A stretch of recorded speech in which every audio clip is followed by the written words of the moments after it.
Hello, good morning, good afternoon, good evening, ladies and gentlemen. I'm very happy that you are here with us on our special Zoom. My name is Marta Kubica. I'm the Executive Director of ELNET-Poland.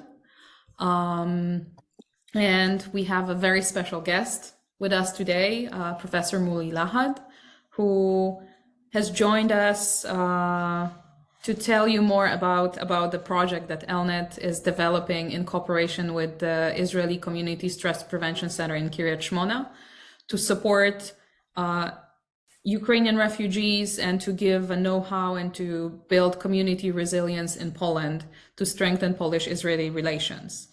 As Russia war on Ukraine continues, the border countries, which is Central and Eastern Europe, struggle with the influx of millions of refugees. We are hosting around 3.5 million Ukrainian refugees in Poland, and we are seeing the raise in the number of refugees coming to Poland every day. And we're talking, we're bracing for winter.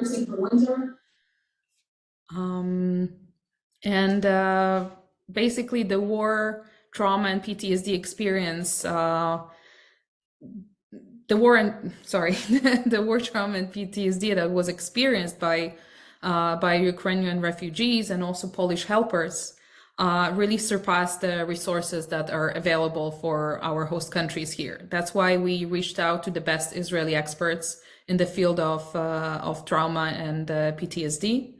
We brought them to Poland.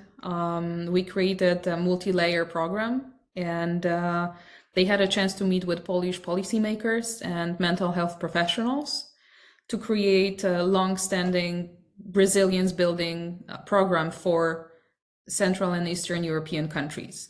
This program wouldn't be possible without Israeli know-how and Israeli involvement.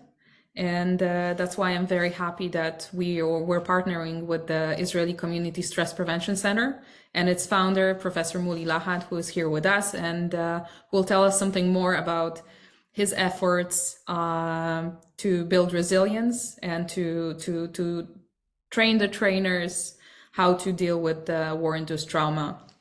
Mooli visited Warsaw less than a month ago for a pre-visit. And we'll be here next week to actually start the orientation training. So ladies and gentlemen, I'm very happy to introduce our guest. Again, Professor Mooli Lahad is the founder and the president of Mashabim Community Stress Prevention Center in Kiryat Shmona. Among many roles, Mooli is a professor of psychology, medical psychologist, mentor, supervisor, expert, educational psychologist, and drama therapist. He's also the author of 35 books on trauma resilience and the use of arts in the treatment of PTSD. He's recipient of many awards. And basically, Mooli Lahad is a world-renowned expert on intervention and treatment of stress in emergency situations with children, systems, and communities. So Mooli, welcome to our call today. I would like to start very general. How did you start your career in trauma prevention and what actually got you in this field? What's your personal story behind it? Story goes many years ago. In 1979, my wife, my late wife, that then just graduated physiotherapy, was looking for a place for her internship. And because we were the only married couple, the Tel Aviv University said, you should go up there to the north. Now she went there, she came to Kiryat Shmona, and when she told the people here that her husband is a psychologist, she always said, and suddenly I was transparent, they just wanted you to come. Anyway, I came for a year to volunteer in this area, and I realized that the kids here are very, very well trained to run to shelters. But once they're in shelters, which happens sometimes to be for 5, 6, 8 hours, because there wasn't any Iron Dome at that time, so you were waiting and waiting for the army to tell us to go home, there was basically nothing for them to do. So I started to think, what can we do, first of all, to help them and also to help the teachers? And so my first work here was to develop a model for children age 6 to 12. This was the first model, to help themselves by that, to organize themselves. So when they run to the shelters, they will have something to do and not just wait and wait and wait for hours on end. Also, that would have freed the teachers to look for kids who were left behind under the bombardment of the Katyushas, or sometimes, unfortunately, the infiltration of terrorists. So that was a modest beginning. But then I started to ask myself, how come people here, though they are living already at that time for 10 years under shelling and infiltration, what helps them to make it? What is really happening here, that they go to work every day, that kids are going to school? What really helps them? In those days, the term resilience was not available. So I was asking, what helps you to cope? And based on all these answers, in the first study that I did here, where 700 kids and 300 adults, I realized that there is a code of resilience or coping. Hence, my first model of how individuals and communities are functioning, despite the fact that they are living on ongoing stress, was emerged, so to speak, and it's called the basic PH model, which is a way to describe the way people make it in times of crisis. B for belief system, A for the affective or the emotional, S for the social aspect, the interpersonal relationship, I for imagination, C for cognition and problem solving, and the PH is for all the things that you're doing, which means the doers part. So that was the modest beginning. But then there was the 1980 conflict here, and I realized that there is a need to work both with kids, but also with parents, and then with the community. And I happen to stay here, and it's now 43 years. I'm still doing the job. I'm still very much involved in the community work. And this is something that is, in a way, special to our center. That's why we call Community Stress Prevention Center, because we don't see individuals who suffer as like lonely planets. We believe that if they have the environment to support them, or as I call it, the ecosystem around them that helps them to recover, then they will recover, because post-trauma is something that is very lonely. The person feels very isolated, and suddenly if the community is able to support, then you see that basically their rehabilitation, the recovery is much better. So it grew from that. And then, of course, came a request from around the world. My first job was in the United Kingdom, following the shooting down of the Pan Am over Lockerbie. The Jewish community there said, well, how do you deal with that? Because the people around them didn't know anything about how you cater for Jewish bereavement and grief. And so we developed for them one of the first models around the world, which was called JESS, Jewish Emergency Social Services. That happened to be absorbed later on by the Metropolitan Police of London. So I'm very pleased to know that, everywhere in the world we can invent something, but if it's really responding to the need, it will be absorbed by the community. Thank you, Mooli. That's exactly what we're trying to do here. ELNET is planning 2 delegations to Israel, one in December, one in January, and we do want to include the actually visit to Kiryat Shmona to understand why building resilience is so important, because so far we in Europe have been very well protected from all bad things, I would say. And since February 24th, we understand we need methods, we need help, and we don't really know where to get it from. And Israel is the ultimate Living example laboratory. It is a trauma laboratory, but it's also a post-growth example. Yes, so that's what we're trying to convey to our policymakers. Mooli, can you tell us something more about your international experience? You mentioned that you started in the UK, but you've been around the world where major disasters happened. First of all, I would like to ask you to tell us something more about that. And I actually would like to ask you, how do you yourself cope with the amount of trauma that you experience, as a helper? Well, I should disclose also that beside losing my first wife, which I just told you, I have been personally severely injured and being hospitalized for 7 months in hospital some 30 years ago. And some 10 years ago, unfortunately, I lost my second son. So I can tell you that what I preach, unfortunately, is the way I live. It means I'm trying to see in the darkness, in the clouds, always those little rays of sun that gives you some hope that there is a chance. And this is a philosophy I'm carrying with me for over 40 years.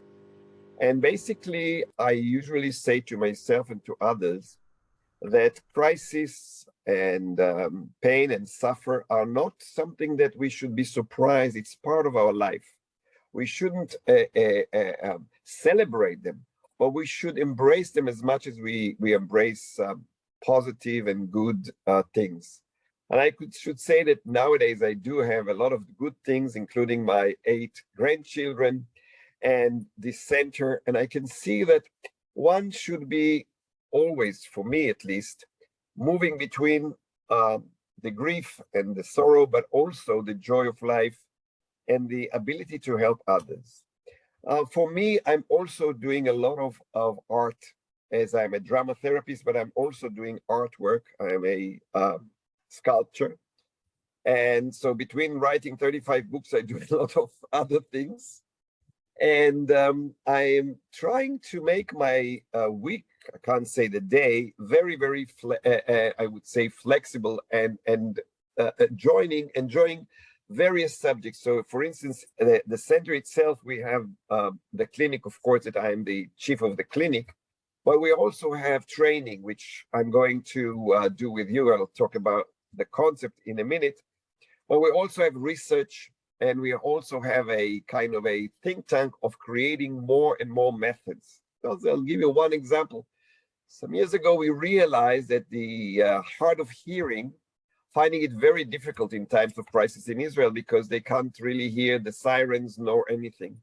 So again, changing the perspective, basically because I believe in resilience, we developed a dictionary or I would say a way for dialogue, not focusing on the hard of hearing, trying to make himself or herself understood, but creating a dictionary for the helpers so they can communicate with sign language.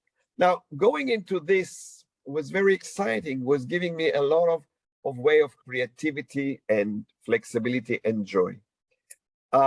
Otherwise, of course, the fact that and I was and still is using my own supervision, and I'm getting my own support group, and every so often I go for my own individual therapy, is something that I really support for myself and others. But altogether, I think that I am keeping this, I would say, existential philosophy, which makes me very close to Janusz Korczak and to his deeds, that we need to transcend the moment of fear and discouragement and anxiety, and to see there is a, what I call fantastic, right? There is a possibility of seeing other things. And with that, I should say that it's many a time it's our choice what to look at.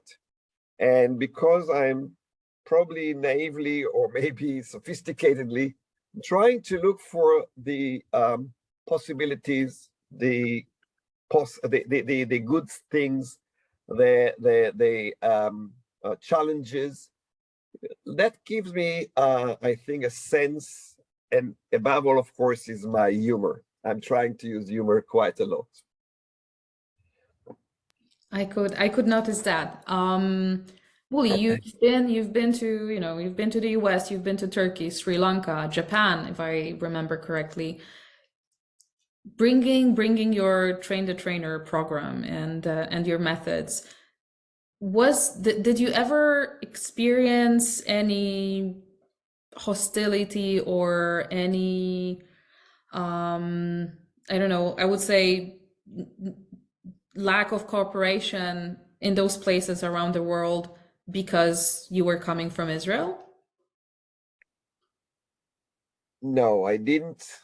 I never experienced anything to be close to anti-Israeli or anti-Semitism, and I can tell you I've been almost we lately my grandchildren wanted to count how many countries did I visit in my life as a professional, not as a tourist. It comes to something like 57. I don't remember one place where I felt in any way discriminated. I can tell you it is probably to do with this approach that I come always for cooperation, always to look for the wisdom within the community that I come to help, always with this humble approach that I come as a person, appreciating the fact that those that are working with, that could be clients or families or communities, they are doing their best to survive. And for me, it's only to share with them my knowledge, my models, my methods, and basically encourage them to make it their own. There is no paternalism, there is no imperialism in the way I work. That's why I call it train the trainers, or giving them the possibility to make it their own. I was working close to some other methods or some other models when I worked around the world. And I think this is one of the things that's kept coming. First of all, that we're using a lot of creative methods that are cross-cultural, that are very sensitive to people, and people don't find that they have to adhere to any Western approach, so to speak. At the same time, we give them state-of-the-art and evidence-based methods, which is another thing that we are very keen to do. But always appreciate the fact that we don't own all the wisdom in the world, despite so many years of experience, and willing to learn. And I think willing to learn is another thing that helps me to feel very close. You know, Turkey is a very Islamic country. And I remember that when I was working there, and of course there were more Islamists there, they always said to us, but you're so humble, you don't impose. When I worked in Sri Lanka, I was quite uneasy with because I trained Buddhist monks, and they said to me, "Don't worry, you're just talking Buddhism." And when I worked in Jordan with the Palestinian refugees, with the Syrian refugees, they also said, "Yes, we know that you're Israeli. We don't really like it, but the fact that you're not really imposing anything, but you're just cooperating with us and taking us our idea, probably, how would they say, gave me the chance up till now not to feel any feeling of people don't liking what we offer. But it's because we try to be modest, I should say, despite all this knowledge and 35 books. Keep yourself modest, keep to yourself to the point where you know that you haven't got the solution to all the problems. You have some ideas of how to approach them. Basically, I say, I have maps to share with you. You will have to find the solutions. This is great. I have a feeling that that was a very similar approach when you were here in Warsaw and we had meetings, you know, at the parliament or with at the president's office, that they were very open and they really wanted to learn from Israel because they understood the importance of Israeli experience, and they understood the program, that they could understand the program you're bringing. And which brings me to Mooli, can you say a few words about what are you actually going to do here in Poland with the Polish and Ukrainian psychologists, refugees, and educators? I believe I should say one word at least about why do we choose Poland. I've been working a lot with refugees around the world, mostly of course, in natural disasters. But what we have learned, both in Israel and outside Israel, that refugees are the most vulnerable group of people. In one of my research, or two of my research, I studied those who stayed behind and those who were evacuated. And we learned something that we know for many years, because already in the Blitz in London, they found the same, that those who stayed behind have less symptoms than those who were evacuated or being refugees. And so I said, let's go to help those who are suffering because they are disconnected from their loved ones. They hear all the very, very frightening news and seeing these horrible sights. And they are passive because they can't really be in touch with what's going on. So that's why I actually approached my donors to do this originally. Now, what we're doing is basically what we call train the trainers. The concept that we have done already in 1999 in Turkey, and then in Sri Lanka, and then in Japan, and then in the United States, and I can name more places, is that we look for people who would like to learn from us and then become trainers themselves. It's called the cascade model. What we actually are looking for in your case, our joint project, is if we'll get up to about 100 participants in 3 tracks, by the way. We don't only look at mental health, we also look at education and community. Because as I told you, I believe in this ability to recover in an environment of support. So with these 100 people that are going to get everything free, but on one condition, that they will train at least 20 others who will again free, and then they will train others or treat between 12 to 20 people. If you multiply it, you know that it is coming to about 40,000 people who will be our beneficiaries. And this is not a model that is created on a paper. It's a model that has proven itself in so many places in the world. I can tell you that in Sri Lanka, we worked since the tsunami itself. Basically a month later, we came in January 2005, and the training was until 2006. And then in 2008 or 2009, I came to see if there was anything left, because usually you come to train and you don't know if something stayed. And what we learned is that there are 25 projects all over the island that are still being carried by our master trainers. And this was a very big encouragement. In Turkey, for instance, we realized that after the training, the one thing that was very missing was family therapy, because there were so many people who are bereaved and traumatized. And at the end of the day, the trauma comes home. So they didn't have anything like that. So we developed for the Turkish professionals a special training. And nowadays, like 20-something years later, it's running on its own. And again, in Japan, the same thing. They already trained, our Japanese trainees already trained above 24,000 people beyond the original program. So this concept of training the trainers is so important. Yes, there is always attrition, that some people are not fulfilling this contract or this agreement. But on the whole, we believe that it is possible.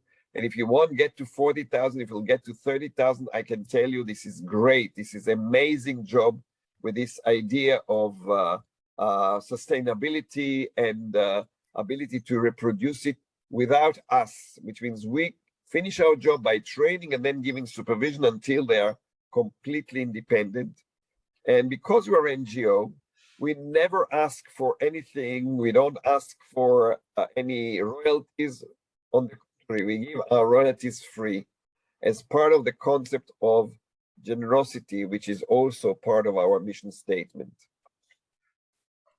Well, so Mooli, well, you probably know, but I'm happy to share that we kind of became the the victims of our own success. We have so far 260 people who signed up for orientation. I know that not all of them can attend even the master the orientation training, and then I think we're talking about 120 who can actually become the master trainers. But that is going to, that this number can reach, as you say, 40,000 people who will benefit from it. So I feel like, you're doing better job than any minister of health in the mental health department. So I'm very happy. To have you here.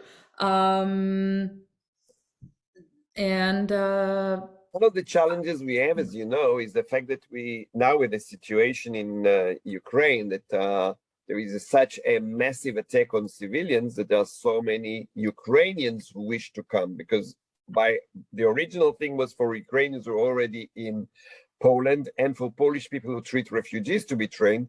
And we have a major request for those who stayed behind and are suffering, and looking at the suffering of so many, coming from children to adult people.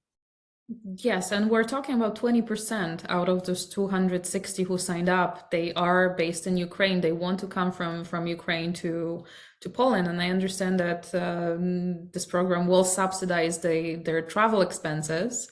But there are some challenges that we recently approached. And Mooli, do you want to say a few words about the latest challenges that we have here? Well, I don't know if you by now know my personality. I would not say to someone who suffer that I would like them not to join the training. And so I personally approached my personal friends who helped a little bit because this was not in the budget to support our Ukrainian colleagues who would like to come from Kiev and other cities. And so what we incurred is a short of funds to make that possible. And I would say each person who will come from Ukraine, if you're asking me, not only will learn, but will get a little respite. You need to remember, what is trauma? Trauma is the fact that you can't for a moment rest. Your brain is rushing like 120 kilometers an hour. You can't really fall asleep properly if you're expecting something to fall on your head. I've been living in the north of Israel, and I was working in the south of Israel during all the wars and conflicts here, and I can tell you that it's very, very difficult. Now, to be a helper, that means in the morning to put on the coat that I can help you, and at night to be in the same threat, which we call joint traumatic experience. It's very difficult. So there are I should say at least two goals for bringing these professionals. A is to teach them, but not less than that, give them some respite, give them a space where they can sleep at night without frightening a Iranian, what do you call it? Drone is going to attack their home or whatever. So yes, I personally have done as much as I can to support, but we are still short of a not big amount, but we are short of money. Yes, ladies and gentlemen, and this is our joint appeal to you. We are short of $15,000. That with those money, we can actually bring the Ukrainian participants to Warsaw. We can subsidize their accommodation for the 4 sessions of master training between December and March. So we would really appreciate your support in this matter, because this program is very crucial. We didn't really, like Mooli said, we didn't expect that so many participants from Ukraine would be interested in actually coming to Warsaw and doing this huge effort to actually even cross the border and spend 12 hours on a train from Kiev. But we do a lot of people that we would like to be able to accommodate and to pass all this knowledge. So if you can, if any of you can support us, so we can make our budget, close our budget, we'll really appreciate that. Mooli, I also wanted to actually ask you, as I mentioned, we are planning to bring Polish and Czech delegations very soon to Community Stress Prevention Center. Well, of course, this will be followed by a visit to the northern border and probably the Hezbollah tunnels. So our policymakers can also understand how complicated Israel and how important, Israel border protection is, because it's different when you watch it on TV and it's different when you're there experiencing it. What would be your, let's say, message or advice to the Central European leaders, what they should focus on in order to build resilience in their countries among the civilian population? Well, I was a observer on the NATO Committee on European issue of resilience. And I am sure that it was just a long time before it was a real matter for them. It was like a philosophical idea.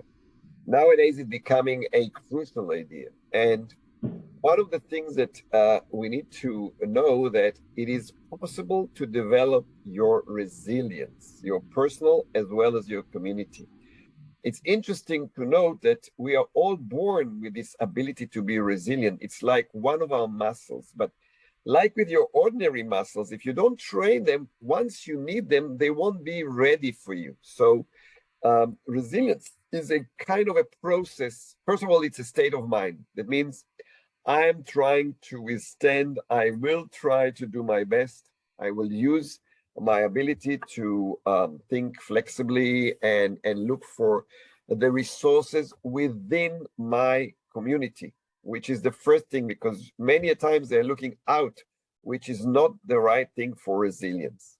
Then I would very much encourage them to create what we call resiliency center. Resiliency center is not a big thing. It's only few people, but the concept is to create kind of cooperation between different professionals to think how they can contribute to each other and to their community. To give you an example, in our community resilience center, we have several round tables, and you will be surprised that some of the round tables are to do with economics, not just with mental health and social support, because we believe that small to medium-sized businesses are very crucial to create a resilience community. The same is when we have a judicial group that is dealing with what can we do to help small and medium-sized businesses to really recover after difficulties. So the whole concept of Kol Israel Arevim Ze Lazeh, which means all of Israel are kind of protecting or shared the responsibility for each other, is a major concept we actually suggest. Plus, that we see the family as the core of resilience. If parents and children develop their own resilience, and there are methods to do that, I won't go into the details in this short discussion, they can develop this tool as much as we develop other things with our children. Unfortunately, many of us don't believe that we can influence the resilience of the next generation. We can. I can tell you I've done many studies to show that it is possible. We might not be 100% successful, but the effort, the way of thinking positively on how to help your child develop ability to withstand moments of difficulties, not to overprotect them, tell them that this is possible, that bad things may happen, but we will together be able to solve it and to make it out of it. All of these are very important messages, and parents are finding it very useful because they are living in an era that everything has to be solved in an instant. And suddenly they learn that you don't need to. You can stay with that. You can help the child withstand with it and slowly grow what I call the resilient muscles.